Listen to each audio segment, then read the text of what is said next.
that struck me about you is not just how happy you were about paying taxes and how healthy minded you were about taxes, which helped me and changed me, made me a better person, I think, and smarter. Is, you know, right when we met you, you started also talking investment. You were like, are you investing your money? You're putting your extra savings. And I was like, well, yeah, you know, I think I was putting them in Buy a coffee. house. I think I was putting my money in coffee cans at that point. Right. But I wasn't doing a lot of investing. I just had a regular bank account, you know, like most people. And right away, Mark, you pulled up your stock accounts. And you were really open about how much money you made yearly as a tax guy. You showed Kat and I how much you had in your stocks. How many rental? I thought it was interesting how you were so open and transparent about your money. I mean, in your homes, you would show us these graphs. Remember, you used to make these graphs, and you would say, okay, this is my home I bought in Utah like so many years ago. And you got homes, you got rentals in Hawaii, and you got a rental in Utah. I had 4 in Hawaii. 4 rentals in Hawaii. And that's how you kind of invested a lot of your money. Yeah. Vegas, Utah. So you build it up and then you relinquish it and then go take the money and do something else. And you'd be so excited showing how much you've paid off the mortgage, how much you got left. Yeah, my whole life was geared to pay off mortgages. Have zero debt. Yeah. Yeah, you want no debt. And a lot of people would argue with me and they say, but you know, if I buy a house and get a big mortgage, I can write off all the interest. Right. And no. Because if you get 25 cents back on the write-off, then you're paying $1 for the mortgage, but you're only getting 25 cents back on the tax return. Right. So you're still out 75 cents. Yeah. And people didn't understand that. So the whole thing is to pay off the debt.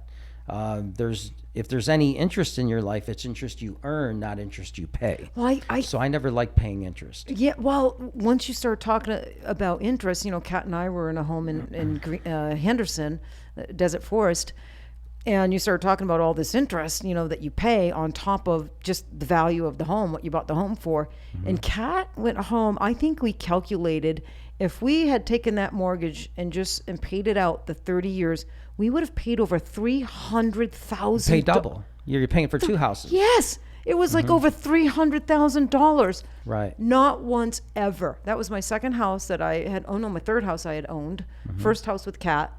And I had never thought of that, Mark. Never calculated the extra interest. Never thought of it. Never crossed never did. And that moment changed. It's when the light goes on. Yeah. It was more than a light. It was like a big old smack in the head and like, yeah, you're just making the banks rich. You got to keep us. We got to keep the money. Yes. It's our money. Yes. And then that's when Kat and I made a plan. We kept our own old vehicle. Remember my old little Ford truck? Right. It had like almost 300,000 miles. Nice. And I kept that right up until 5 years ago.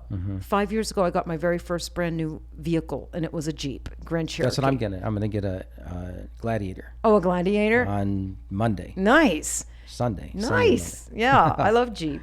But, you know, it's like we decided to keep our vehicles and we didn't go on vacation, and just every extra dollar we made, we put on that mortgage. Yep. And we paid it off. You know, I think after we met you, it took us about 6 years to pay it off. Plus, you never know what's going to happen in the future. The COVID hits, you got a mortgage, you're screwed. Yeah. You know? And I can't tell you like how good it felt to pay that mortgage when prior to meeting you and you motivating me and telling me we can do it, you just got to be laser focused. You just got to decide you're going to pay off the mortgage, be laser focused, and be frugal. You got to be frugal for a period of time, right? You just got to like maybe sacrifice. But then it makes you work harder and make more money because you just go on a roll. I think Kat and I got obsessed watching the mortgage. Yeah, you could start to see it after. If you don't look at it for 2 years and looking, you're like, holy crap! You start to see it. We just paid off our house. Yes, you know? And people don't know if you say you're a married couple and your mortgage is $1,500 a month, you're both working. If you put $1,500 a month, pay the mortgage, and your wife puts $1,500 a month, if she's willing to do that, right? If you have the capability, right, the income, then you pay off the house in 6 years. Yeah. So if you both think you're paying off your own house, but you double up on it, 6 years instead of 30. Right. You save 24 years of interest. Yeah. That's like millions of dollars. Yeah. It's crazy how if you just run the numbers and run the amortization schedules, how you can just educate yourself to to make money, Yeah. save money. And you can do it. And you don't need, and I think that's why I really wanted you on here and talk. Like, you don't have to be rich. You don't have to be wealthy. Like, people making a modest income can pay their home off. You can do it. Well, there's two things I got to dwindle down to now in my 60s here. As long as you retire, when you turn 60, you want to have a house paid for and a Roth IRA maximized. Right. If you do those two things, because the Roth IRA is tax-free money, Right.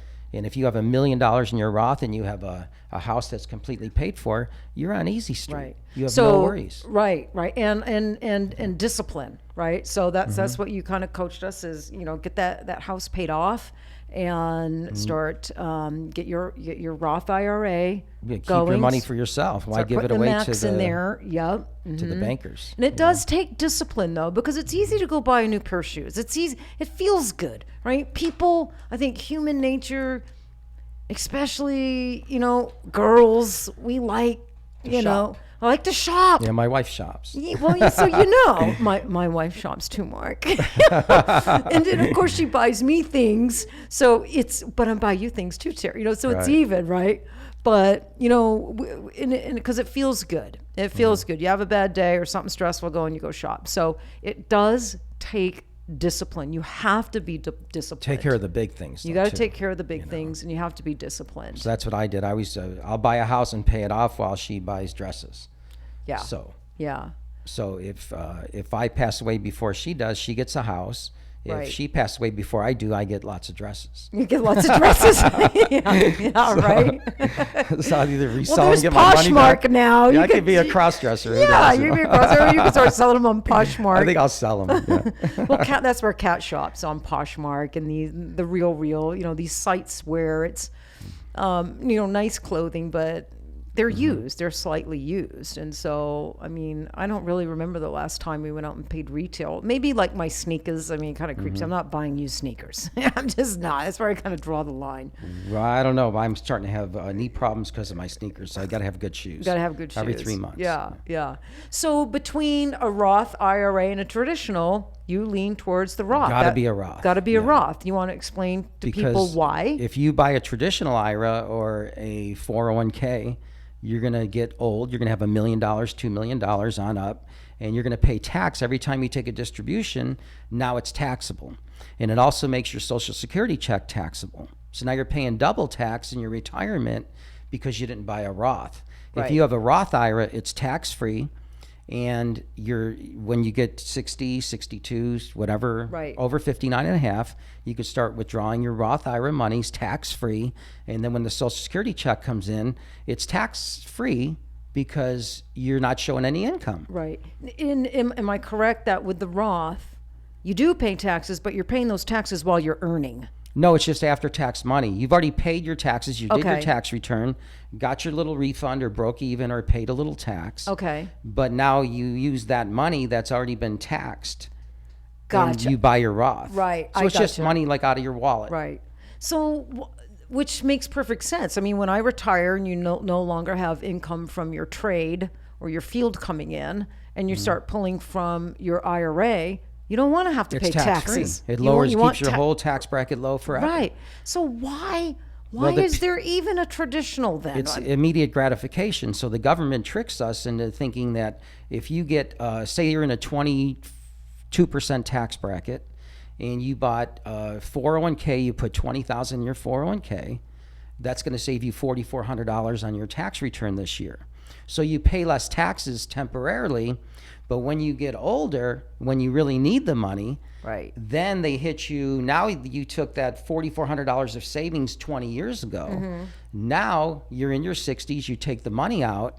Now that money is going to be taxed, and it's going to cause all your other monies to be taxed. So you're going to pay high tax bracket in your retirement years Yeah. when you could have paid zero.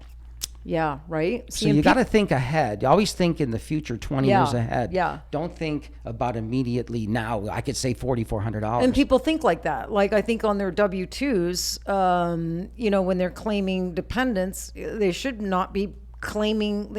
A lot of people want to claim themselves or claim. I mean, I haven't done a W-2 now. Yeah, they want to claim head of household for themselves. You need a child to be head of household. Yeah, but you know can't what do I that. mean. You know, when you claim When you're doing your W-4. when you're doing your W-4. Yeah, and you right. want to get the biggest paycheck possible. the biggest paycheck possible and the least amount coming out of your check. I have a woman last night. I looked at her W-2. It had $223,000 with 0 taxes taken out. Oh, So she's going to owe at least $50,000 right off the bat this Yeah, year, and yeah. doesn't even know it. She said, "I'm a little concerned I might owe this year."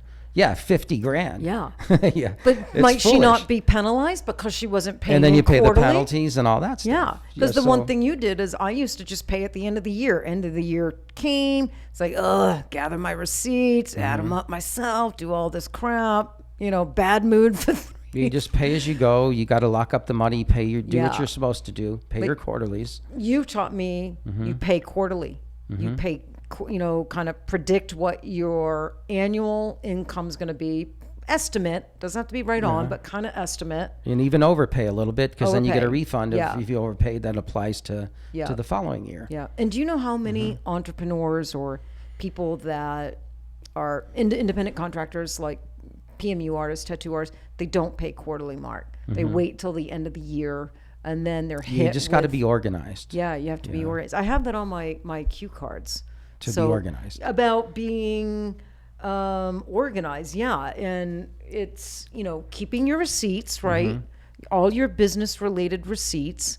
You got to be responsible to if you're making money, you got to, and you're spending money, you got to be responsible for your expenses too. Right. You got to keep those receipts. You can't gotta- just go and say, well, I know I spent $20,000 on this machine, but I don't have a receipt. Got to have a You receipt. got to keep your receipts, Yeah. because that's required by the law. Yeah. And then you don't pay taxes. Like it's so smart to be anal and just keep your receipts, be organized, Yeah. get some education, and go seek out the people that can help you. Yeah.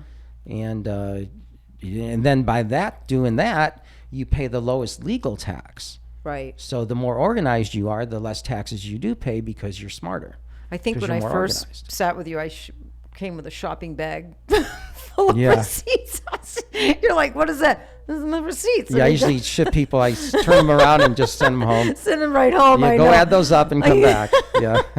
It was horrible. But what I do now is I have a filing cabinet and I have folders, January all the way through December. And as I purchase something, I get that receipt and I put it in that monthly folder. If I go out to dinner and it's a business dinner, you taught me to write on the receipt who you went to dinner with. What was the business purpose? What was the business what you talked about, who you Right. went to dinner with. It's true. And now this year you get 100% write-off for meals, 2021 and 2022. Because it was 50%. It was Is that- 50%, yeah. Yeah, so it's back up to 100%. Right, 100% for 2021 and 2022. All right. Well, you want to go get a steak after this? Yeah, we could just write it off. Yeah, I mean, right? So it doesn't matter, even if you're buying, at least you get to write off 100% of it. Yeah, well, that's So, really which good I to do know. buy a lot. Yeah, so 'cause it's I was nice to be able to write it off. Well, because Kat and I are on the road a lot, before Mm-hmm. COVID hit. And I remember us being so disappointed that meals, you can only write off 50% now of Mm-hmm. the meal. You don't get the 100% off anymore. Yeah, it makes you not even really want to keep the receipt. It's not that worth a lot. But when you add it up, though, When you add it up at the end, if you're having $100 meals and you get to claim, one year I had $37,000 in business meals. Right. And I got audited and I won. you won. Because it was legit. I spent a lot of money. Right, And that's all I spend money on is meals. I'm going out to dinner and going to having fun, and you got to spend the money somewhere. Kat and I, we get a lot of trainers coming in town. We get, so we do And a you lot of become that. friends once you start buying their meals. So they That- become your friends. You have a lot of friends. It's funny how quick they become friends once you start buying their meals. Yeah.